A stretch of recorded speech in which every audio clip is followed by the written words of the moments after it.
Hey there folks, Lenny Rudo here for FishTalk magazine. Today let's talk fishing knots. There are 3 critical knots that every angler on the Chesapeake Bay has got to know. So we've come over here to Angler Sports Center in Annapolis to learn them. We're going to start off with a real easy one, an oldie but a goodie people, the improved clinch, a fisherman's knot, right? Very simple to tie, it has great breaking strength. Simply take your line, put it through the eye of the lure or swivel you're trying to attach. You want to give it maybe 4 twists with real heavy line, 50-pound test, 60-pound test, 6 twists with a lighter line, like a 10, 12-pound test. Then you're going to take the end of the line and pass it through the loop. Now, here's where it gets important. Don't just pull it tight. You got to double it back and put it through the loop you just made, then pull it tight. That extra little pass through the loop there is critical. That's the difference between a clinch knot and an improved clinch, and it is vastly improved. Then, with fishing line, I won't do it with this rope, but with fishing line, you want to give it a little lick, lubricate it some, and then slide that knot down as you tighten it up, and boom, you're ready to go catch some fish. All right, ready to learn another knot? We're going to bring in Rich, and he's going to show you a cool one. Hey everybody, it's Rich with Anglers, and today I'm going to show you the modified Albright. It's one of my favorite knots for joining 2 different kinds of lines, so braid to mono or braid to fluoro.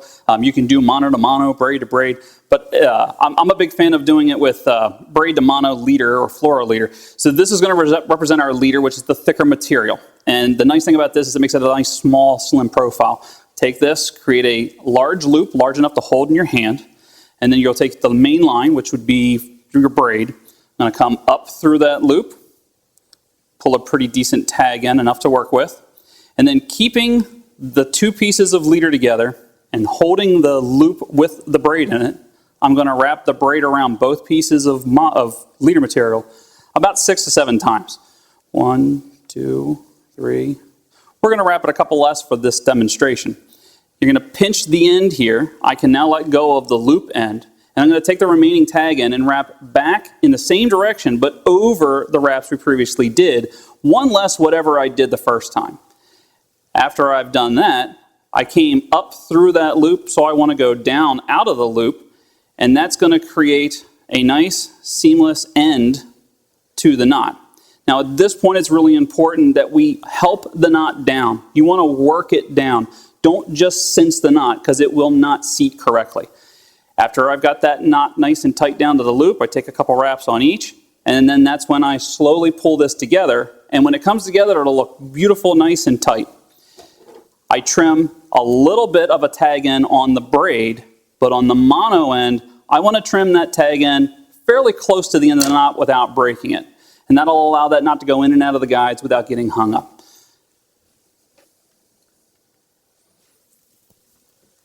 Hey Rich, hold on, get back here. What's up? I got a question for you now. Yeah. Now a lot of guys tie uni to uni. Mm-hmm. Why would I learn this? What's the advantage? So for me, the biggest this knot's going to get is the size of the leader with the braid wrapped around it.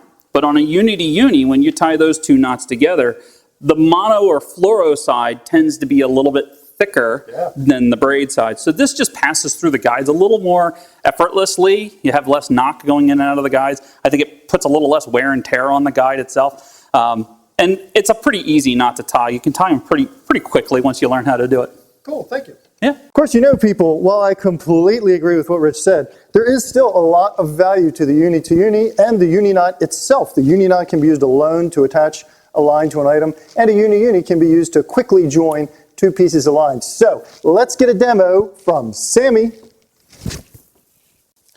How are we doing today, guys? It's Sammy here at Anglers. We're going to be going over another popular knot that is just a must-have here on the bay.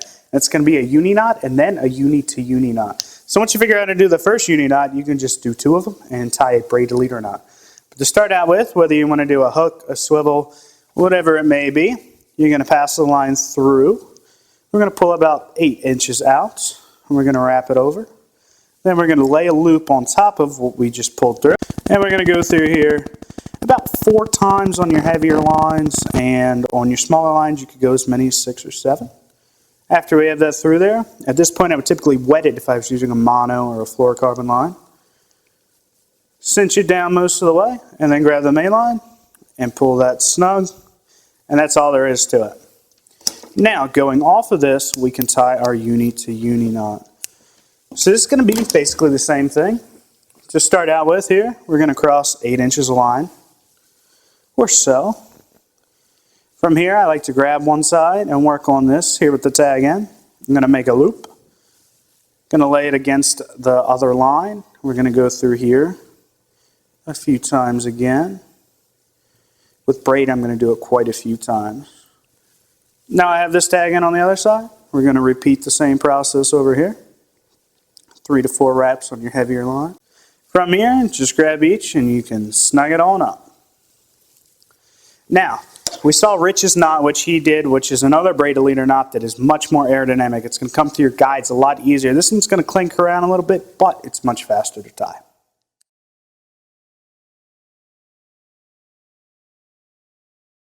Hey, how you guys doing? This is Alex Press here with Angler Sports Center, and today I'm going to show you how to do a loop knot.